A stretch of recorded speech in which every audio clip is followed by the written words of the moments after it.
Dollar को दौलत मानते हैं, आप रियाल को दौलत मानते हैं, आप कोठियों बंगलों लग्जरी गाड़ियों को दौलत मानते हैं, तो आप मानिए मोमिन का शेवा नहीं है। मोमिन तो सुकून अल्लाह की याद को मानता है, मुस्तफा जाने रहमत से प्यार से को मानता है, कुरान की तिलावत को मानता है, तब परवरदिगार आलम उसके दिल पे सुकून नाजिल फरमाता है।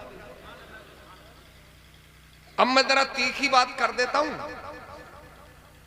तो लोग मुझे समझाते हैं कि मौलाना इतना कड़वा भी मत बोलो, जहेज तो सरकार ने भी अपनी लख्ते जिगर को दिया था, तो मैं आपसे पूछूंगा क्या हजरत अली का जहेज लेने का नजरिया था? है? और जब मैं डीपली गया, जब मैंने कुतुबबीनी की, जिम्मेदार उलमा से पूछा, तो पता ये चला कि जब मुस्तफा जाने रहमत सल्लल्लाहु अलैहि वसल्लम ने अपनी पारसा आबिदा जाहिदा बेटी हजरत फातिमा के निकाह का इरादा फरमाया, उम्र थी 13 साल की। यहाँ 20 साल की भी बच्ची लगती है, भाई 20 साल की हो गई बेटी, कोई दीनदार घराना देखो निकाह कर दो। करना तो 2 साल बाद भी है, 4 साल बाद भी करना है। जो काम कल करना है, मौका अच्छा हो तो आज ही कर दो, इसलिए कल पे मत टालो। सरकार ने फरमाया है जब बेटी जवान हो जाए तो निकाह में जल्दी करो। 13 साल की उम्र में निकाह का इरादा फरमाया। अपने सगे चचेरे भाई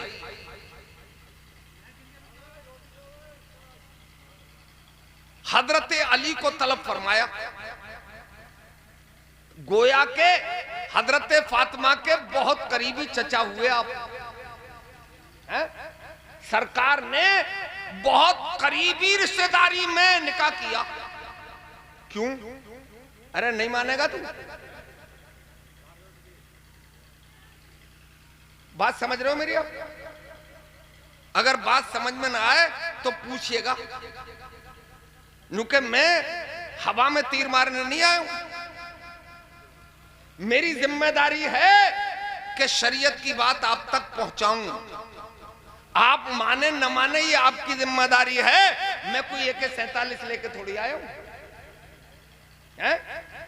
मानेंगे तो आपका बड़ा फायदा हो जाएगा, और आप मान लेंगे तो कुछ ना कुछ मेरा भी फायदा हो जाएगा, है ना? तो क्यों करीबी में रिश्ता किया सरकार ने? इसलिए कि कुरान में जहां निकाह का जिक्र है वहां पहले करीबियों को तरजीह दी गई है, अपनों को। तयरे चचेरे, खलेरे खलेरे, ममेरे फुपेरे, जब इनमें न मिले तो फिर बाहर जाओ। इसमें हिकमत क्या है? हिकमत यह है कि अपने करीबी को तो बचपन से आदमी जानता है।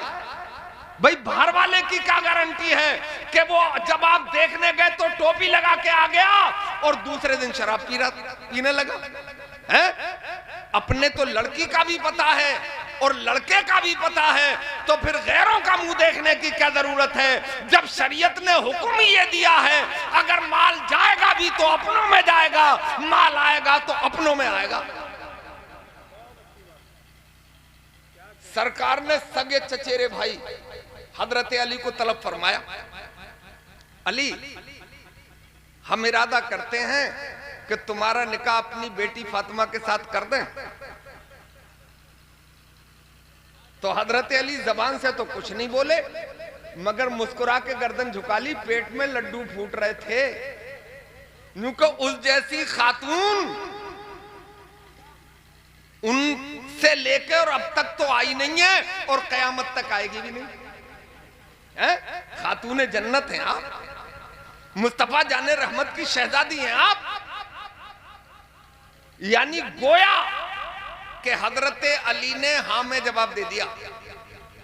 तो सरकार ने फिर दूसरा सवाल किया, अली अब तुम्हारी अज़दवाजी जिंदगी शुरू होगी, नया दौर शुरू होगा जिंदगी का। क्योंकि शादी के बाद नया दौर शुरू होता है, थोड़ा हौसला बना के रखना पड़ता है, जरा हिम्मत से काम लेना पड़ता है। कभी कभी घर में टकराव का मौका भी आता है, अगर हौसला बरकरार है तो उस टकराव को आसानी से झेल लेता है। कभी सास बहुओं के, कभी नंदों के लफड़े झगड़े होते हैं। जो समझदार होता है वो घर को बिगड़ने नहीं देता है, वो घर को बना के चलता है ना। बोले अली अब तुम्हारी जिंदगी का दूसरा दौर शुरू होगा, कुछ माल पानी है।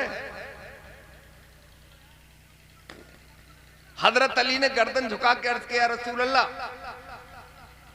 मैं तो आप ही के साथ रहता हूं, आप तो सब जानते, और अगर मैं साथ भी ना रहूं तो आप तो अल्लाह के नबी हैं, और नबी का मतलब ही जो ये होता है जो अंदर की भी जानता है और बाहर की भी जानता है, और आप तो नबियों के सरदार हैं। सरकार जब पूछ ही लिया तो अर्ज करूं, मेरे पास एक ज़रा बख्तर है, मैं उसे पहन के जंग के मैदान में कुफ्फार के मुकाबले में उतरता हूं, बस वही माल है। सरकार ने फरमाया अब होगा तुम्हारा निकाह, ज़रा फिर खरीद लेना, इस ज़रा बख्तर को मदीने के बाजार में बेच आओ। हजरत अली चले गए क्योंकि सरकार का हुक्म था, उसे बेच दिया, और जो उससे रकम मिली वो सरकार की बारगाह में पेश कर दी लाके। सरकार ने उसमें से कुछ रकम निकाली, औरतों के हवाले की, दुल्हन तैयार करो। दुल्हन तैयारी का माल भी हजरत अली ही का था, है ना, और बाकी पैसे हजरत अली को दे दिए, फिर जाओ बाजार सामान जरूरत खरीद के लाओ। तो हजरत अली लाए, 2 गद्दे थे, डल्लब के होंगे, अरे नहीं, खजूरों की छाल भरी हुई थी। तकियों का भी यही हाल था, एक चक्की ले आए, एक पानी भरने के लिए मुश्किजा, और जरूरत के घर का सामान सरकार की बारगाह में पेश कर दिया। या रसूल अल्लाह ये लाया हूं। मुस्तफा ने फरमाया काफी है, क्योंकि ये तो दुनिया आनी जानी है, इसमें अप डाउन लगा रहता है। जो दुनिया के साजो सामान पे मरते हैं वो दानिश्वर नहीं होते हैं, जो याद खुदा में जिंदगी गुजारते हैं वही दुनिया के सबसे बड़े दानिश्वर होते हैं।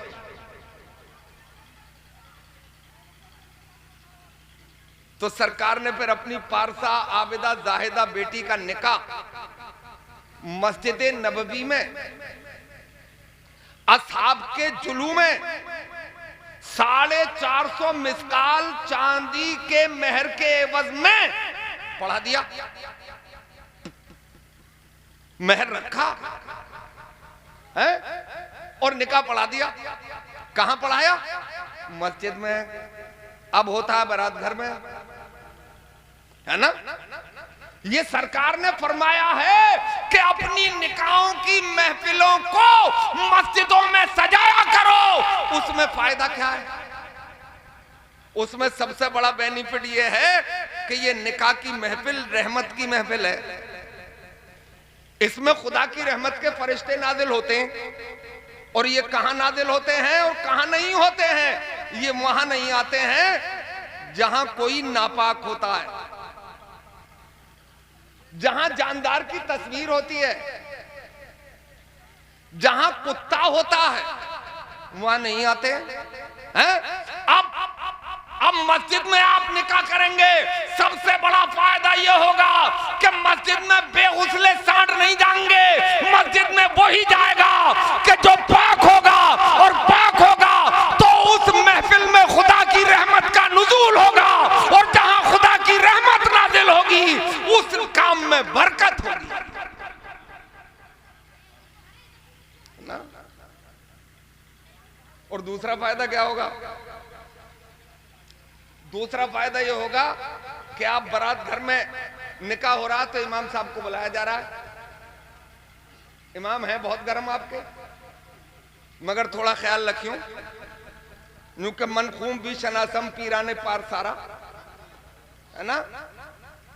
जो आला ज़र्फ होते हैं हमेशा झुक के मिलते हैं, जो आला ज़र्फ होते हैं हमेशा झुक के मिलते हैं। सुराही सरनिगू होकर भरा करती है पैमाना, है ना। सुराही प्याले के सामने झुकती है जबकि माल सुराही में होता है ना। कह रहा है मौजे दरिया से समंदर का सुकूत, जितना जिसमें ज़र्फ है इतना ही वो खामोश है। तुम्हें ही बोलना था सिर्फ घंटों, तो इन औरों को क्यों बुलाया है? भाई थोड़ा तुम बोल लो, थोड़ा हम बोल लें। और हम इसलिए ज्यादा बोल रहे हैं कि आप तो हर जुमे में बोलोगे, हर मिलाद में बोलोगे। भाई हमें बाहर से बुलाया है और दूर से आए हैं, तो कुछ देर तो बोलने का मौका दो। भैया बात समझ में नहीं आ रही हो तो पैसे उठा ले जाइए अपने। मैं कभी नहीं कहूंगा कि पैसे दो। तो हजरात गिरामी, अब इमाम साहब को बुलाया आपने। इमाम साहब बगल में रजिस्टर दबाए हुए आ गए, बोले भी तैयारी करो। बोले अभी तो दुल्हन ने जोड़ा भी नहीं पहना है। बोले हमारे तो असर का टाइम हो रहा है। तो बोले असर के बाद ही आ जाइए। अब वो बेचारे पलट गए और फिर आए असर के बाद। निकाह का इंतजाम होते होते मगरिब चली गई है? अरे वो आपका इमाम है, वो आपका सरदार है। कितने डेवलप हो गए हो आप, कितनी कोठियां हैं आपके पास, कितनी रकम है आपके पास। होगी, मगर लंदन और अमेरिका की बराबर न कोठियां हैं न आपके पास रकम है। एक मिसाल नहीं मिलेगी आपको कि उनका पादरी उनका निकाह पढ़ाने के लिए बारात घर में जाता हो। नहीं, वो अपने दुल्हन और दूल्हा को चंद लोगों के साथ चर्च में लेके जाते हैं ताकि अपने रहबर का ख्याल रखा जाए, उसकी इज्जत का पास रखा जाए, है ना। तो निकाह बरकत की महफिल है। अब उसे आप जहमत की महफिल बना लो, ये आप जानो, है ना। और अब तो आलम यह है कि ऐसी ऐसी रसूमात हैं कि सुन के हैरत होता है कि ये मुसलमानों में कहां से आ गई हैं? ये आ गई पैसे से, ये आ गई यूट्यूब से, ये आ गई व्हाट्सएप यूनिवर्सिटी से। अरे हम व्हाट्सएप यूनिवर्सिटी की बुनियाद पे जिएंगे या मुस्तफा के फरमान के मुताबिक जिएंगे? हम दुनियावी एतबार से जिएंगे या कुरान के फरमान के एतबार से जिएंगे? अगर हमने कलमा पढ़ा है तो हमारी जिंदगी गुलामी मुस्तफा के दायरे में होना चाहिए, दुनियादारी के दायरे में नहीं होना चाहिए। सुना है वो एक दिन पहले हल्दी वल्दी, वो पूरे हल्दी से पुत जाते हैं लोग। भाई मेहंदी तो औरत को जायज है, वो इसका श्रृंगार है। मेहंदी लगाओ, मगर औरतें लगाएं। और अगर कोई मर्द चाहे तो अपने बालों में लगा सकता है, हाथ और पैरों में नहीं लगा सकता। उसकी वजह भी बता दूं, इस्लाम अटकल पच्चू कोई बात नहीं कहता है, इस्लाम हवा में तीर नहीं मारता है। मेहंदी की तासीर ठंडी है। सुनो भाई गौर से, एक बार जरा आहिस्ता से सुभान अल्लाह बोलो। मेहंदी की तासीर ठंडी है। अल्लाह ताला ने जब नफ्स पैदा फरमाया तो उसके 10 हिस्से किए।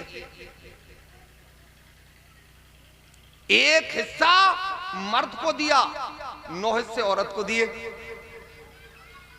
है ना। तो नफ्स 10 गुना ज्यादा है औरत के पास आपसे। इसलिए उसे ठंडी चीज लगाने की इजाजत दे दी गई ताकि उसका नफ्स कंट्रोल में रहे। आपके पास तो 1% है, अगर आप ये ठंडी चीज इस्तेमाल करेंगे तो आपका नफ्स डैमेज हो जाएगा, और नफ्स को बरकरार रहना दुनिया चलाने के लिए जरूरी है। बात समझ में आ गई? तो ये हल्दी वल्दी की रस्म में पीले हुए फिर रहे हो, दूसरों की रस्म लेना, ये इस्लाम इसकी इजाजत सब मिलके बोलो नहीं देता है। अब आपको पता चल गया, पता नहीं होगा इसलिए गुलछर्रे उड़ा रहे होगे, अब पता चला है तो मुझे यकीन है कि आइंदा शादी में है पीले नहीं होंगे। दूल्हे को बटना लगाना जायज है ताकि चमड़ी निखरे, और दूल्हा जरा काला भी हो तो वो थोड़ा सा सांवला लगे। हालांकि काला रंग भी कोई बुरा थोड़ा ही है, काले रंग पे धब्बे आसानी से नजर नहीं आते हैं, है ना? तो उस पर कोई ऐसी चीज लगाना जायज है। तो मेरे भाइयों, तो मैं कह ये रहा था कि सरकार ने भी जहेज अपने पास से नहीं दिया, बल्कि हजरत अली अपनी जिरा बेच के लाए, है ना? अब मैं अर्ज करूं आपसे, आखिरी बातें कह रहा हूं क्योंकि बहुत लोग हैं, मुझे सबका एहसास है कि अगर अल्लाह ने आपको खुद ही दौलत दे दी है, आपके पास जरूरत के लायक रकम भी है, रहने के लिए मकान भी है, चलने के लिए गाड़ी भी है, तो फिर दूसरे के माल पर नजर क्यों है भाई? है? मैं कहता हूं मालदारों, रईसों, अमीरों, कोठी और बंगलों वालों, किसी बेवा और नादार की शरीफ बच्ची को अपने घर में निकाह करके लाओ, परवरदिगार तुम्हारे लिए रहमत के दरवाजे खोल देगा। तुम्हारे एक कोठी की जगह सैकड़ों कोठियां हो जाएंगी। मैं एक किस्सा सुना के बात खत्म करूं।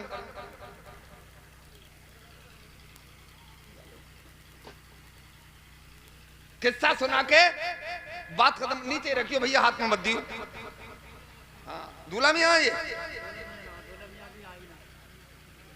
अरे दूल्हा को बुला लेते, उसे भी कुछ बात कह देते हम, है ना? दूल्हा मियां के अब्बा हैं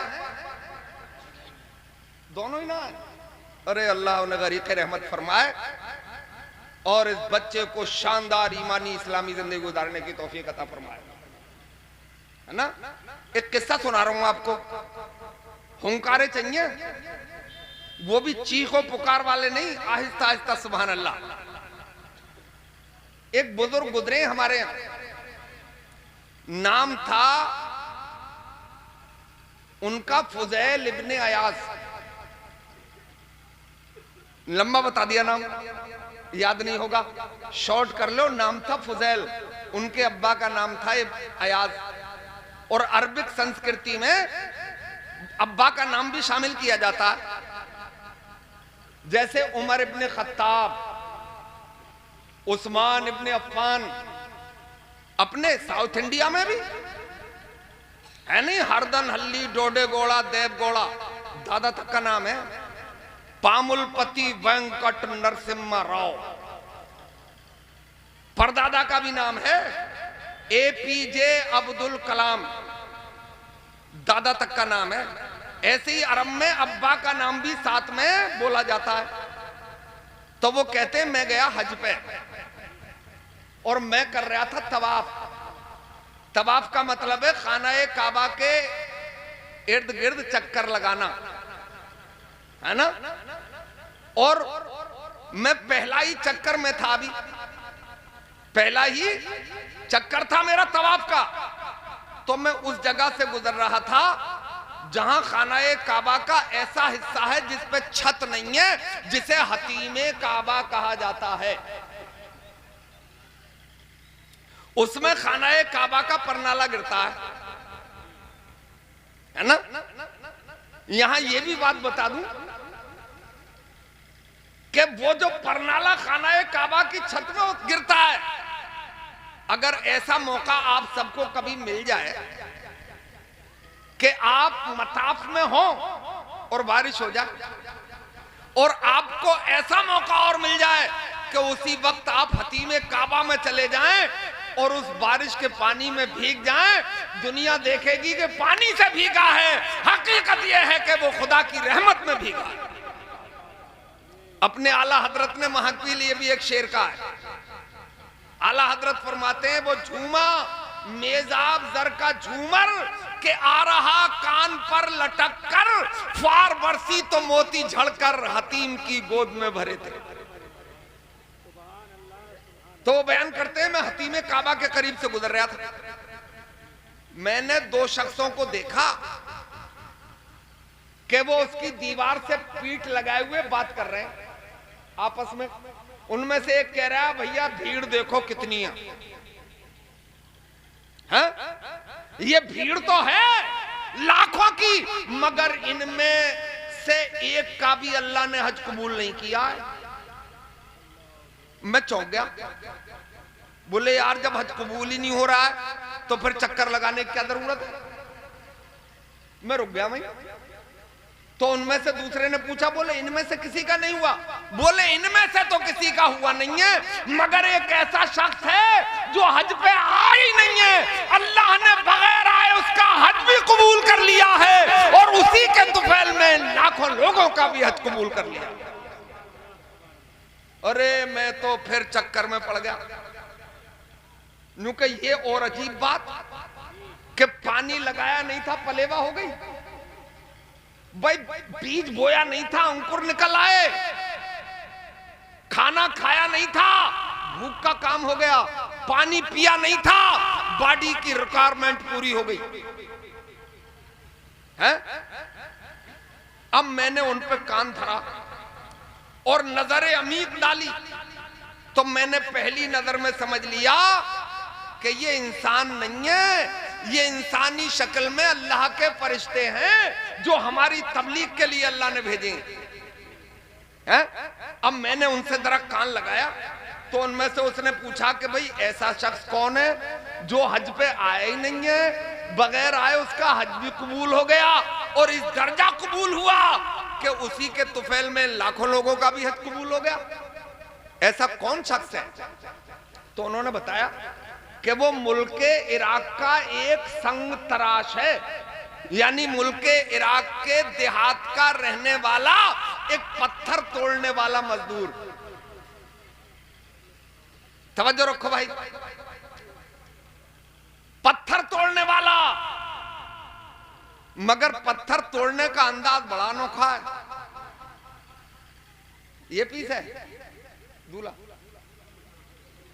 शर्मा तो दूल्हा की तरह रहा वैसे, देख लो तुम चाहो तो आके देख लो। इतना शर्मीला होना चाहिए हमारा नौजवान, सुभान अल्लाह। गली से गुजरे तो नजरें झुका के, मोहल्ले की बहन बेटियों पे गलत कभी नजर भी न डाले और जहन भी न बनाए, ऐसा होना चाहिए हमारा नौजवान, है ना। तो वो पत्थर तोड़ने वाला, मगर पत्थर तोड़ता अजीब अंदाज में, अपने टूल से पत्थर तोड़ता रहता है मगर जबान से दुरूद पाक पढ़ता रहता है। मोमिन की शान भी यही होना चाहिए कि मैं सो जाऊं या मुस्तफा कहते कहते और खुले आप सल्ले अला कहते कहते। हर दर्द की दवा है सल्ले अला मोहम्मद, ताबीज़ हर बला है सल्ले अला मोहम्मद। पत्थर तोड़ता रहता है, दुरूद पढ़ता रहता है, और दिल में ये तमन्ना रखता है कि मैं भी थोड़ी थोड़ी रकम इकट्ठी करूंगा, मैं भी जाऊंगा एक दिन खाना काबा का तवाफ करूंगा, फिर सफा व मरवा में जाऊंगा, मुज़दलिफा व मिना व अरफात में जाऊंगा, और जब वहां के अरकान पूरे हो जाएंगे तो फिर वहीं से चल के लोगों को बुला कर ये कहूंगा कि हाजियों आओ शहंशाह का रोजा देखो। अरे काबा तो देख चुके, काबे का काबा देखो, फिर मदीने में मुस्तफा का रोजा पाक देखूंगा, सुनहरी जालियों का दीदार। पैसे इकट्ठे करता रहता था, एक दिन इतनी रकम हो गई कि हज पे जा सकता था, अर्जी लगा दी। अर्जी लगा दी तो कबूल भी हो गई, कबूल हो गई तो तारीख भी मिल गई, और तारीख मिल गई तो आ भी गई। अब सुबह को सफर है। अच्छा, आप में से जरा दिल पे जोर दे के सोचो, जहन पे दबाव बनाओ कि आप सुबह मदीने जा रहे हैं, आज की रात है, नींद आ जाएगी? हैं? अरे नींद कैसे आ जाएगी? ये ऐसा सफर है, शुक्र खुदा के आज घड़ी उस सफर की है जिस पे निसार जान फलाह सफर की है। मुझे तो आई नहीं थी, अब तुम जानो। अब नहीं आए तो क्या करें? मुंह जमीन में गाड़ लें? लोगों को बुला के गपशप मार के रात गुजार दें? मोबाइल देख देख के रात गुजार दें? ना, आए तो आजा, नहीं आएगी तो मोबाइल नहीं देखेंगे, गपशप नहीं करेंगे, इसलिए कि मदीने जाना है, खाना काबा जाना है। हम रात के दो हिस्से करेंगे, एक हिस्से में मुसल्ला बिछा के नमाजें अदा करेंगे और दूसरे हिस्से में कुरान की तिलावत करेंगे। एक हिस्सा गुजर गया तिलावत, नमाज पढ़ते पढ़ते, दूसरे हिस्से में आए तो कुरान की तिलावत शुरू कर दी। कुरान की तिलावत कर ही रहे थे कि पड़ोस से बच्चों के रोने की आवाज आई। आधी रात गुजर गई थी और वो आवाज भी इतनी दिलदोज, इतनी दिलखराश कि आदमी चीख गया। उन्होंने, क्या हो रहा भाई? हा? चलो होने दो, आपको अच्छा लग रहा है? बिल्कुल आखिरी वक्त में हूं। उन्होंने कुरान, इधर देखो, उन्होंने कुरान को जुज़दान में रखा और वो दिल को हिला देने वाली आवाज बच्चों की रोने की जो आई थी, कानों से टकराई थी, दिल हिल गया था, उठ के चले उस दरवाजे पे पहुंच गए जहां बच्चे अंदर रो रहे थे। दस्तक दी, अंदर से गरेदार आवाज आई, कौन? कहा बहन तेरा पड़ोसी हूं। बोले क्यों आए हो? बोले पूछने आया हूं तेरे बच्चे क्यों रो रहे हैं। बोले बैक टू पवेलियन, जितनी जल्दी हो सके वापस जाओ। बोले बहन वजह? अरे बोले दिन में पूछ के चले गए कितने लोग, तुम तो रात में आए हो, बेवा औरत हूं, जवान हूं, तुम्हें अगर रात में किसी ने मेरे दरवाजे पे देख लिया तो सुबह को इतने इल्जाम लगाएगा कि मुझे जीने नहीं देगा। छोड़ दो दरवाजा। मगर वो भी ढीठ ही थे। बोले बहन तुझे खुदा और उसके रसूल का वास्ता, जाऊंगा नहीं, मेरा कलेजा फटा जा रहा है, पूछ के जाऊंगा तेरे बच्चे क्यों रो रहे हैं। अब जब खुदा और रसूल का वास्ता दिया तो वो आई और अपने चूल्हे पे रखी हुई हांडी उठा के लाई, दरवाजे के करीब आके उसे हिलाया, उसमें थी कंकरियां, हांडी में टकराई, उनकी आवाज बाहर गई तो उस शख्स ने कहा बहन मैं पूछ रहा हूं बच्चे क्यों रो रहे हैं और तू मुझे अपनी हांडी की कंकरियों की आवाज सुनवा रही है। बोले यही जवाब है आपका। बोले मतलब? बोले मेरे शौहर इंतकाल कर गए, जो छोड़ गए थे वो खत्म हो गया, कई वक्त गुजर गए, घर में खाना नहीं बना है, बच्चे मांग रहे हैं और मैं हूं मां, घर में कुछ है नहीं, तो मैंने चूल्हे में आग जलाकर हांडी उस पर रख दी है, कंकरियां डाल दी है, पानी भर दिया है, तसल्ली दे रही हूं, पकेगा तो मिलेगा।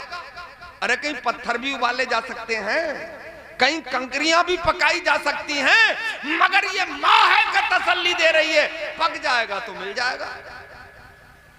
आह, मेरे सर से मेरी सारी मुसीबत टाल देती है, मेरी मां मेरे दामन में दुआएं डाल देती है, परेशान हो अंधेरों से तो जाओ मां के कदमों में, ये जब चाहे मुकद्दर में उजाले डाल देती है ना। मुख्तसर ये वो बोले कि बहन रुक जा, यहीं खड़ी रहे, अभी आया। वो पलट के गए, जो खाने पीने का सफर के लिए सामान तैयार किया था वो उठा लिया, जो खर्च के लिए रकम की थैली थी वो उठा ली। पहुंच गए, बोले बहन खोल दे दरवाजा। बोले खोल दे दरवाजा, पकाने की जरूरत नहीं है, पका पकाया लेके आया हूं। दरवाजा खुला, खाना दिया और कहा बहन ये रकम की थैली भी पकड़ ले, ये कल काम आ जाएगी। अब न ज्यादा रहा था न रखते सफर, वो हज पे तो आ नहीं सकते थे है? मगर अल्लाह ने किसी नादारो परेशान की मदद के अमल को इतना कबूल फरमाया कि बगैर आए हज भी कबूल कर लिया, और इसी अमल के सबब उन्हीं के तुफैल में लाखों लोगों का भी हज कबूल कर लिया है? मैं चाहता ये हूं कि मालदारी में गुलछर्रे उड़ाने वाले लोगों, क्या किसी गरीब का ख्याल भी है आपको है? किसी नादार का ख्याल भी है? 30-30, 40-40 साल की उम्र की लड़कियां बगैर निकाह के घर में बैठी हैं, और निकाह ऐसे ही जरूरत है इंसान की जैसे कि खाना जरूरत है? भूख तो सबे लगती है, पानी तो हर एक को चाहिए। जब पानी आपकी जरूरत है, खाना आपकी जरूरत है, तो निकाह भी ऐसे ही आपकी जरूरत है। अगर निकाह वक्त पे नहीं होंगे तबाही आएगी, बर्बादी आएगी, समाज परागंदा होगा। निकाह खत्म हुए थे अमेरिका में, 80% हरामी हैं, यूके में 80% हरामी हैं। अल्हम्दुलिल्लाह हमारे यहाँ भी ऐसा माहौल नहीं है। वक्त पे शादियां करो, और शादियां वक्त पे जब ही होंगी कि जब जहेज की मारा मारी को खत्म करने की कोशिश की जाएगी। खत्म ना, कम तो करो है? मदद ही करना है तो बैक डोर से कर दो है? ये खुलेआम गरीबों का दिल मत जलाओ, किसी का दिल मत दुखाओ। आपके फैले हुए जहेज को गरीब की बेटी देखकर वो क्या सोचेगी, इस पे भी गौर व फिक्र किया करो। आसानी करो, सुकून के साथ निकाह करो, ज्यादा हवाइयां मत उड़ाओ। लड़की वाले पे कुछ भी वाजिब नहीं है, जो अपने जिगर का टुकड़ा दे दे उससे बड़ी और कोई दौलत बोलो नहीं हो सकती है। ये 15 साल चलती है गाड़ी, उसके बाद तो कटवानी पड़ेगी। मगर एक नेक पारसा व आबिदा अगर बेटी घर में आ जाएगी तो मेरे इस्लामी भाइयों, जब वो सुबह को उठ के कुरान की तिलावत करेगी तो फिर खुदा की रहमत के जलवे देखिए, है ना। अल्लाह आपको सलामत रखे, दोनों जहां में सुरखरू फरमाए। अस्सलाम वालेकुम व रहमतुल्लाह।